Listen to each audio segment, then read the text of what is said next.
ɗanni o yalti wonno aada yimɓe fof yaltude ni kono noon inde Amadou Sy jamɗe mbawa inde nde noon kam o yitti ɗum ko cuuɗi majju joni o yaltani heddotono mata ko arata caggal tan ene heɓori teskinde jamɗe mbawa ɗe kono ko giƴiraɓe makko hokkunomo inde nde Amadou jamɗe mbawa o yaltiji lawol makko garnol ummingol ko hitande 1929 ko yeehi Dakar wonari 1929 Dakar ko woni ɗon duuɓi tati caggal ɗum ko engagé comme volontaire nde wonde nden taw hareji ne keewi o ƴetti hoore makko windi pour wadde volontaire e unité goto armée unité o wiyata artillerie coloniale ɓen mbaɗɗoto noon nden tan ko pucci caggal nde waɗi hirande stage ɗo Dakar ɗo e grade deuxième échelon o jooli e pakko go goto ne wiye midi 2 ñande 7 juillet 1933 pour yaade Faray ewa nden wari toon o nooma biggaji artilleur ko 1934 hirande wotere caggal ɗum o nooma biggaji artilleur ummade noon 34 ha 39 waɗi expédition ngaji kewɗi hono ɗalle kewɗe e nder leyɗele he o haɓama hareji kewɗi e nder jiwonuji o haɓama e Faray o haɓama Allemagne o haɓama Algérie o haɓama Maroc koto Maroc to woni to so yiyata laabi tati jeggodirɗi ko anda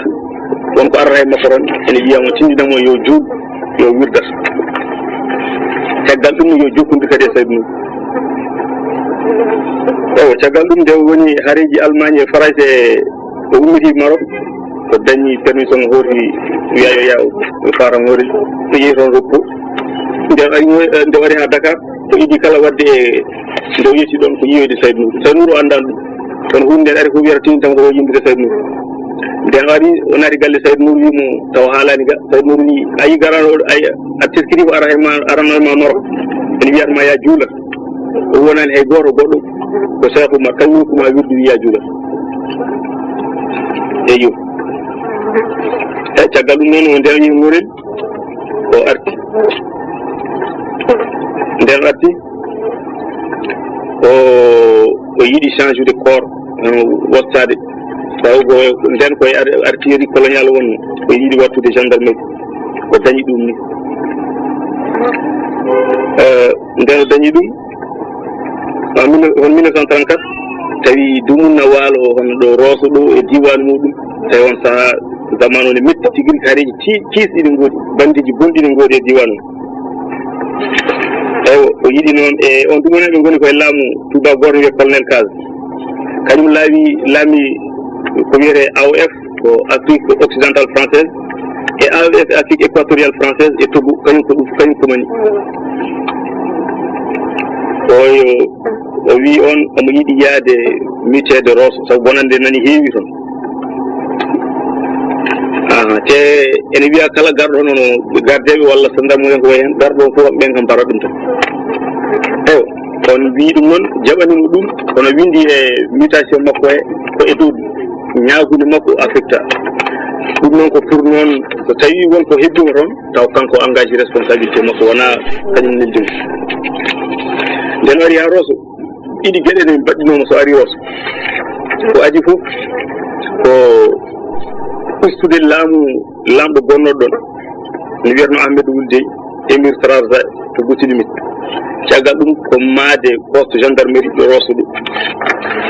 poste gendarmerie o ne woodi ha joni saabu ko nokku gonɗo ɗon mahanoɗo ɓakki gonɗo sara poste o ha joni ko ɗon bon maadi muɗum kanko mayi ɗum financement mum fof wonno ko 90 ujunere mbara woddere 400 000 francs bon caggal nde o ari ɗon ɗo Rosso ɗo bon bonɓe mbaɗi ha tampi gollotonoɓe mbaɗi haɓernoɓe kamɓe mumen Rosso kam yeedi caggal ɗum o yiɗi kadi feñinande ɓen wonde kala gorko ene wawi ɓornade ko tuba danewa wutti danejo sindi danejo ɗum noon jeenoɗo donc émir mawɗo Trarza o yiɗi ɗum o ƴetti mission mo yiɗi yaade Goutilimit o yeehi Goutilimit omo woni e curki daneji nden o ari o jaɓɓora ɗon ko taballeji jeetati jaɓɓimo o jaɓɓirano lamɗo ni tan eywa nden o arti Rosso caggal an kadi kam wonde ɓe gandi Sidou Dene ala ko wawi makko o felliti o rappel à Dakar tawi Dakar to bonɓe ɓe ɗo Rosso ɗo mbaɗi malde beele yo yaa kadi naw taw bonɓe peeñi kadi to Mbacké Bawol beele mawo yaa toon o halko bon tractation ngaji mbaɗa ha o aɓe rappel à Dakar nden ari Dakar o wiya ka pettaɗo Mbacké Bawol ewo kankone o salaki ɗum nden o ari Dakar waɗi ko balɗe nogas o heeɓi mutation makko Mbacké Bawol kono to Mbacké Bawol toon taw déjà fuɗɗama andede saabu bonɓe ɓe ene jokkodirno kadi e bonɓe wonɓe diwanuji gonɗi gaaɗi tini habaru makko foof kañumen fof kadi ko parnoɓe pour yidde so yettima mbaram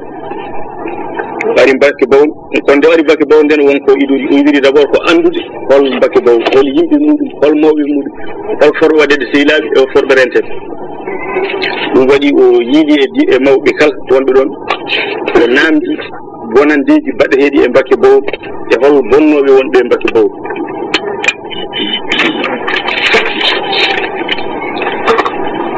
aywa o yiidi remawɓe ɓe foof o tawi ɗon noon catégorie ji wuyɓe e bonnoɓe heewɓe bonnowo foof e qualité muɗum e spécialité mum yaruni bon e mawɓe kala kadi ɓe o arno pour disnade hono hol bonɓe ɓe no mbayi ɓen kala mbi'imo yo woppu ko mission mo arano taw ɓe ko bonɓe kañumen jamdi ala wawi men te ko selluɓe saabu koye cukaɓe men goni yo tinto rento ɓen so wona waaji goto Serigne Fallou on ko tuba ko murid on goto yimo hen yo Allah walle ko garanɗa ko ɓeɗo de tampini diwan bon o tawi no Mbacké Bawol to bandiji wiyeteɓe ni en e winde men keɓori arde Boubel Dioum e Dewel Dioum ɓe ko bandiji ɗiɗo ɓeɗo gujjata ko kañumen gujjata ko kala puccu diggu ngol e diwan kañumen gujjata ɗum o tawi ɗon Alassane Al Hussein ɓen kañumen kala naggue ɓurmi hewde kosam kañumen ne tetata so tawi ɗon biyeteɓe o jaayi biiɓe on ko labbo on kañum naftorto ko niɓinirki pour wujude cakkaji e ko way noon e nder jeeriji pour rew so tawi ɗon gujjo ne wiye Amadou Affaire on kañum ko gujjo koppor foruji on kam koppor fola fof mbawɗa wadde ta wasa tawi ɗum jammuji o tawi ɗon biyeteɗo Diaba Sow on kañum tetir tan ko alay saago wono cogge jawɗi e dambi gummiɗo Fouta o tawi ɗon Magatte Ba on ko gujjo jawɗi ne haaɗi kañumen e galleji o tawi ɗon Samba Galaguel on ne ko gujjo butikaji on ne yulata ɗo ɓalal ma way fof kanko mo wawi yumde ɗum tan hawo naata o wiiɗo boutique ha laɓoya o tawi ɗon biyeteɗo Mbabba Kourou on ko spécialiste guyka coggeji gayi on noon are makko tan wimo mi dewi mbeɗa yiiɗi iwde ko gonmi ko jafodiren on ko noon ɓe mbaddi heddi noon mawɗo wuyɓe fof kono Ngari Maram mo habaru mum heewi par ce que won wiyoɓe Ngari wari yimɓe temedere walla won wiyoɓe kadi ko manki ɗum ko heewani Ngari heftirta ko alay saago so caggal ɗum kadi bonna wuuro walla bonna galle duppo caggal nde noon Amadou wadde makko nule kewɗe yo tinno wara woppa ko waɗata ko wodanoɓe mbaɗi jaabowol Ngari wonno tan ko kala nde o yi mbuɗ mo tajdande mum o duppa ɓandu mum hakkude makko noon e Ngari histoire mabɓe heɓude arde ko ñande 14 juillet 1946 bon caggal nde ɗon mi feere yidde yaade toon ala mo holli sona kanko tan goto o yeehi o noddoyi wambaɓe e on dumunno ene jeyano men Ila Bambaɗo o noddi ɗumen to galle makko ngari wone koɗande mo namdimo noon hol fof kanko welatamo e tufɗe o wi kanko welatamo ko naalu manka yummiraɓe ne keewi kono potani caggal nde wambaɓe koɗɗima ko juuti mone mabɓe fof hokki ɗum jurgal mum rokki ɗum wutte o rokki ɗum temedde ɗiɗi e on dumunno noon métre percal ko 200 jaranno caggal ɗum o namdiɓe o yimi noon miijo ariyam mbeɗa yiiɗi yaade addoyde Ngari Maram wambaɓe ndekkini kolli men jooɗi ko juuti Ila wi wambaɓe tottire ɗum jawdi mum o ɓen gandi wawa addoyde ngaari maram te miijo tan yaade addoyde nde ngaari nde so naɗɗa e ngaari nani ɗum ene fof ma war men ɗo boni sabu ma war men eywa caggal ɗum o wiiɓe ɗum on gaare gay koko dokku mon ko nawi hay goto moɗon yiiɗa yaade ɗum noon jeeyi o noddi joom suuɗo o holli ɗum feere de kumba wimo mbooti ngaari de ko bon kono noon e leegi e nder ɗin konduɗi ɓeydi kadi ko hokkudemo jamaragal pour yaade addudemo tawi noon ko haalanino feere nde commandant makko la kowa ene salini oye joni noon kumɓe ɓe ruttoro commandant la kowa so salima rokkudemi bulletin service komi kebiɗo wardemo nde kala ganduɗa toon fiyande anndumi waɗum eywa o ari ɗo commandant ɗo o wi commandant miɗen garmi o ari o naati e monde pistolet makko waɗi hen kuɗe ɗiɗi o wi commandant garmi ko yaha kam bulletin service o yiiɗi adoyde ngaari enen addi men ɗo ko rende so ngala doole bay doole en ngaari noon kañum waɗirta ko doole ɓe yimɗo ka bulletin service mbiyami addoyam so ɗum ala kalnami an position maɗa e nder ɗum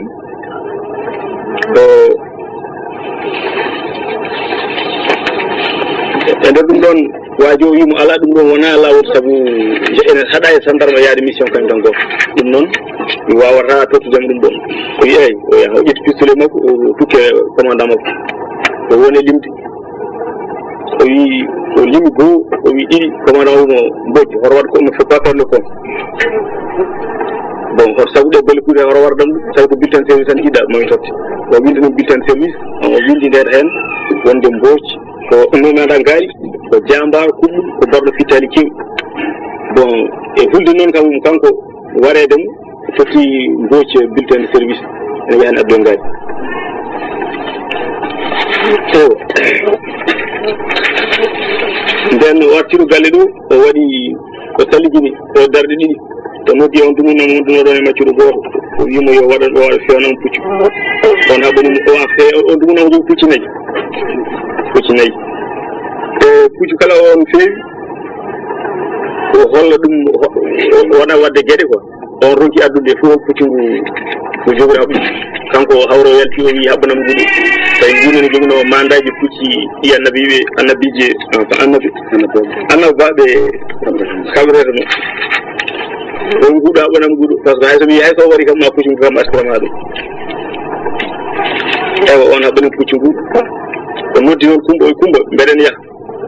somi yeehi so ngaari wari kam so tawi o duppani veste ujam ɗi hosam ɗo ɗo ƴeew ɗum so comci ɗi garti ittu hen bulletin service o nani hen mi waɗi duuɓi 14 e lebbi jeegom e service so wari kam sa yiha Dakar ɗum totta alaji tawi ɗo pour beele kanko so warama ma waji ɓe kam dañi ko nguuri hono pension retraite ɗum waɗi nden o yi are yaade suko goto ne ɗon wonno ene wiye Mamadou Gueye ko on andi holto ngaari woni ko wuworo ne wiye Kere Mbaye o noddi ɗum o yaara jaade on woni jid makko quoi nden mi jalti wuuro o namdi ɗum an Mamadou Gueye an kanko nanɗa ngaari holɓe ɓe wari no tolli on mi deyi mi nani o wari 19 walla nogas o yaha ɗum noon sen jeeyi ɗo kanko wari tan ko 19 walla nogas so wari ko nogas an gona nogas e goho min wona nogas ɗiɗi walla so 19 an gona nogas min wona nogas e goho on wiya min de wiyani ɗo ko ɗum ko yaade mbeɗa mawi min wiyani o wadde on tan ha on kam jaaɓi yaade holludem on façon ko yimɓe tan ɓe jeeyi ha en jeppi ɓe gaari ha en paanima tan a ngabbata lekki ƴeewa hakkude ɓe ngaari so felli ko heewi mi yanani ganda histoire o no yaade walla so felli kam mi maayi doga garta kalna wuuro wonne mbiya hoori kam donc yew ndeɓe ngaari paanima ko e ndungu noon ɗum wonno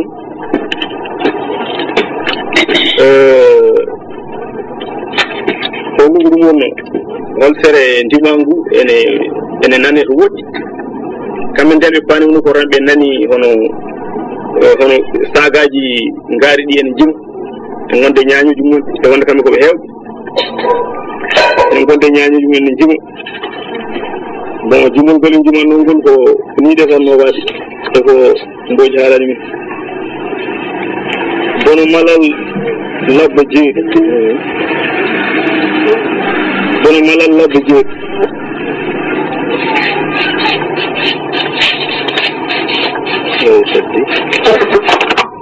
sa yiɗi yiide fulɓe ngaari sa yii goy sandal ngaari jaabo wiya kam yimo dey jigaaji ñaama wuddu makko ndende hannde yimmo makko walda hawgu Allah waɗi ɗum kankone ori o yetti o tawi nokku o kala aɓe mbaɗi hen kooce ha sukki ala ɗo wawi rewde o felliri o rusin ndima makko ha woɗɗi seeɗa o fi ɗum jam ndimangu diwi natte nder galle tawoyɓe ɗon ndimangu noon halɓi kanko wulli e fulɓe e jalti e fulɓe taganaɓe noon gonno ɗon hen fof jogii ɓen jogii jaaseji ɓen jogii jamɗe ɓen jogii silimaji kamɓe fof ɓe jaltiri goto goto no yalla bonñi ɓen jaasi ɗum on waɗa fof ɗum fof ndoko neɗɗo goto hawre o yettima o jaggi hen waaji goto o jam an on yimo hey an min hokkam min wona ngaari e hoto ngaari on e ngaari nande surtout wiyata jiyam oyi ahan oyi ko woni gooti santar moyi ahan oyi wiyata de jiya ngaari o ngaari noon o ari ha damal suuɗɗo wi o noddi ngaari o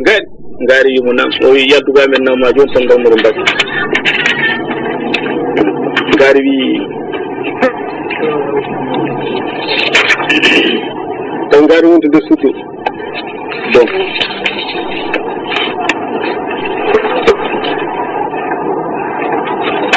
o wi han sa leeli tan momi tawton mi hoyruma mi waɗa ceene juuɗe ma mi waɗa montaji juuɗe ma mi waɗa ceene dande maɗa mi haɓa debbo ma ne kay caggal puccam mi nawa ɗum bagge ngaari wi hannde mi itta gurdam maɗa hannde tan jigaji ñaama wuddu ma e barke bajo kanko e Amadou Diato in jam barke bajo mbiɗa ɓe mbimi ko barke sabi hannde mami nawe sandarmere Mbacké bon juste hawre ngaari yalti ene wonde ferel ko kalibuji duuɓi mara foti wonde ari ha fani on sabu hakkude makko e ngaari ɗo felli ɗum ɗo ko message tati e feccere wonno ngaari fellimo ɓuri tinde par ce que makko sami puccu makko ko duuɓi ɓako e diwi o woni e jaggude ɗum ha puccu ngu darti ngaari neddimo kadi kuure e lonje ɗo bon caggal ɗum kadi ngaari fellimo kuure e junngo nan junngo ngo noon laggi caggal haw sikki junngo heeƴi o wi noon o wi ngaari ko yii ko mbatta kala koyɗal warte seeɗa hami ƴeewto montaram o ngaari mo hannde de bone ñalla waala ɓuri tagi ala ko kalta sowona wonde kalta ko haala montor kan woni hawre o jippima e puccu nden o jippima sabu ngaari kadi yalti pour laawol muɗum tataɓol ene yaltini kaɓirɗe goɗɗe fimo jaasi ki taggi bon o ƴetti surugo nen ɓe sikki ko mataw ko laɓi tan mataw kaɗɗe jamdi kaɗɗe fimo surugo o kadi toli caggal nde ngaari on fimo kaɓirɗe kala joguinoɗe ngaari wi min de mi andi ko an tigi woni golel jamɗe mbawa mi anda ka neɗɗo walla taw ka jinɗo kono ka woni golel jamɗe mbawa o wi ko an dewi noon soko noon faɗam min mbe wonde sehilam goto ne wiya talata ne yi salmindam te ngaari holi on nde o wiyata hol noon taw neddi ɗum hella hakkille o fiiɗu ngaari saabi yo Allah bonima jaasi talata ne salmima tan cama kanko de on tugum taw ɓerde mara wuli no fewi miiji ƴettimo yo feece ngaari sabu o andi kanko wawi ɗum tigi riggi ngaari nde so felli so suusino tigi riggi tan e on tugum hawnayi tawa ma polannomo sabu taw kanko tampi kuure ɗe tampinimo no fewi bon o jaggi ngaari o waɗi mum montaji o ƴetti ɓoggol o haɓɓe dande mum o haɓɓi ɗon lekki tawi noon yeeso ngo fuɗɗino ɓuuɗi ƴiƴam kadi ne samaya yeeso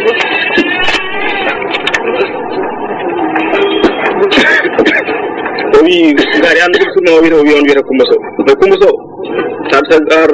no kumbasi ro mbak kumbasi ko jom sur makko no gal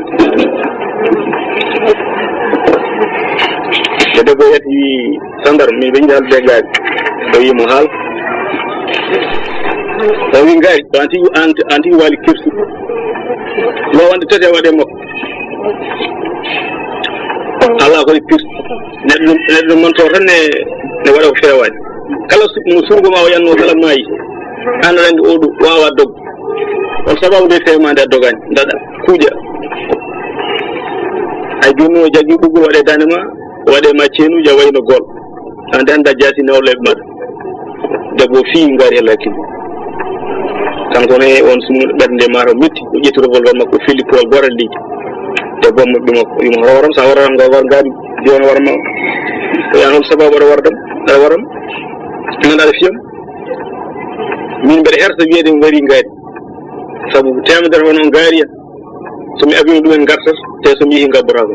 min wiite gorko mo temedere bawa dawno temedere jottina min wiite mboji amal sili mo jamde bawa mo kese mum kadi kiddi mum kale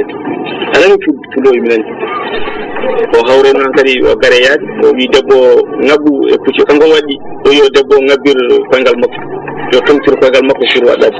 debbo waddi o namdi dum garam tottima o habbi hakkunde o habbi dum e becce makko o wi ngari don bondi mon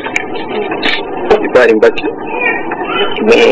yana on di 14 juillet wonno 14 juillet ko fero indépendance de France ko fero mum wonno bon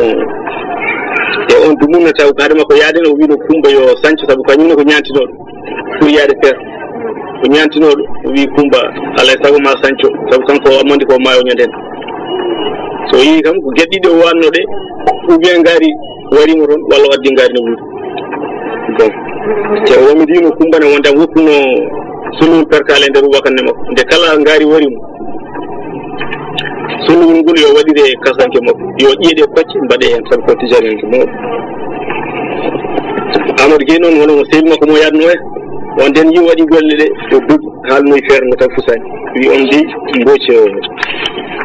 addi ngari yi wonde be ngarti wono mawbe nokku wonbe arn adan wono yelli malilen e modlis njayen do halano mon jumdo habe halno joni mo hen fof addi kadu mo golal makko ngal o addi fof tulni ono kanko don o wiibi min dum do fof e ayi goto ni jogi subaɓe ɗiɗi rewɓe kamɓe ko fune modlis njayo wi ɓeɗo subaɓe ɗiɗi fof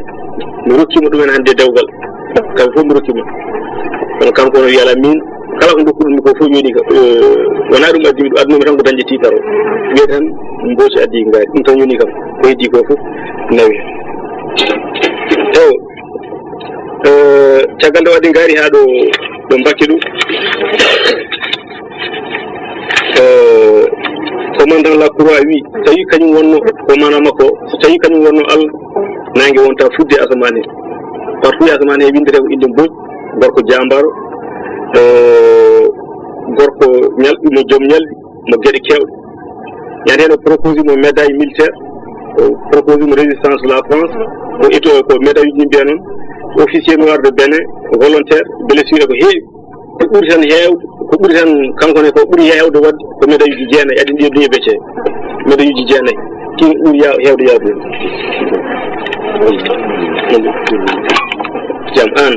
min ngari ko jibinami ko min buubu dañani kono yara e ɓandam min noon mi yi hannde a feli kam kuri ɗe jaltini e ɗo tinam ɗo e ƴiƴam sa yalti hen hol kuri ɗe pilɗam ɗe koɗo ngoni ngari wi min nani e aroɓe wonde ka tijani en saɗa juuɗa ɗe heewi ngapporade salligi noon ne usta ñawdugal ko ngal wawi wonde fof haaloɓe no mbinomi so mi ƴetti kure mi ubbi ɗumen e walla so mbaɗi ɗum e taare debbo jaltuɗo ella somi fellimo kurɗe tan gañete bon bonna jite maɗe mi juftirma bade ko ɗum wonno yaniyam ko ɗen kuri wonɗi pelluma ɗum waɗi hande ɗum addi ƴiyam o wi ɓe tawjininomo de kono nde wonde min kam wona miijo wardema aduna ko ɗum waɗi mataw a dañanan ko jimɗa hen caggal nde waɗi ngaari haa yetti o waɗi ɗum ɗo e kaso Njarem Mbakke ɗo ɓe ngoni ɗon balɗe jeete amo kanko ƴamminta ɗum kanko yarnata ɗum bon so ɓe pini Coumba waɗata kafe nawana ngaari mo ñalawma gadano o wi Coumba waɗa kafe Coumba saɗi kañum suusa o rewi haa Coumba waɗi kafe Coumba noon ari kañum e kulle cuusum haa faandi damal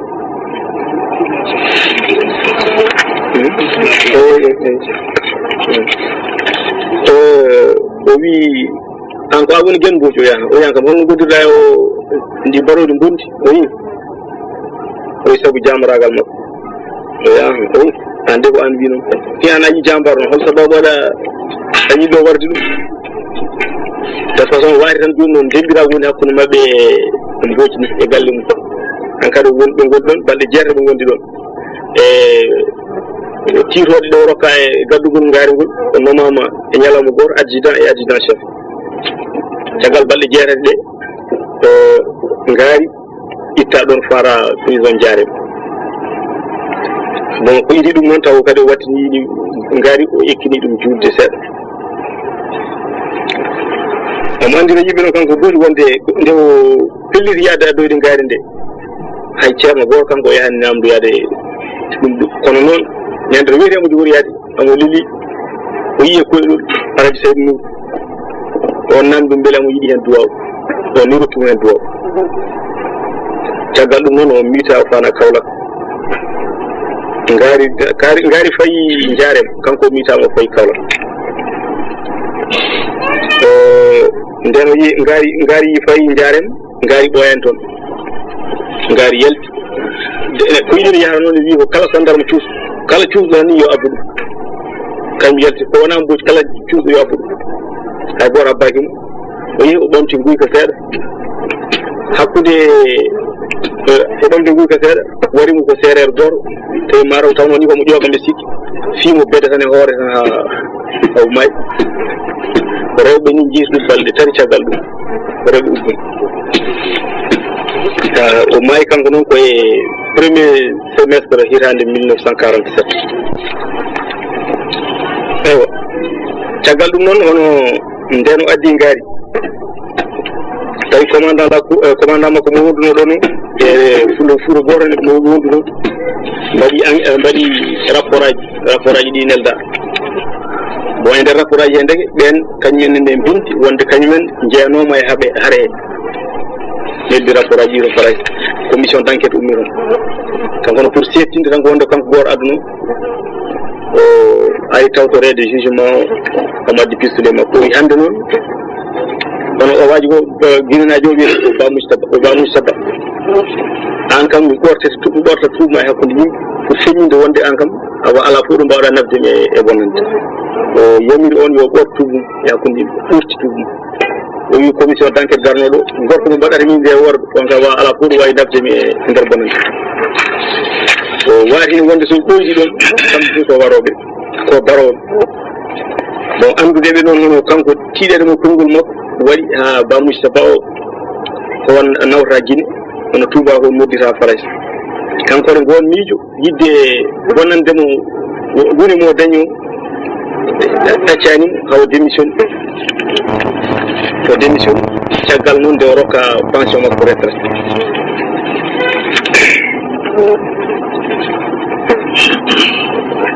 ñande 11 juin 1947 ñande no heeɓi pension makko retraite kono noon gueɗe makko golle makko kewɗe dokkimo honneur uji e médaille uji kewɗi e hen ene jeeya hen hono médaille militaire on o waɗɓe duuɓi 15 keɓata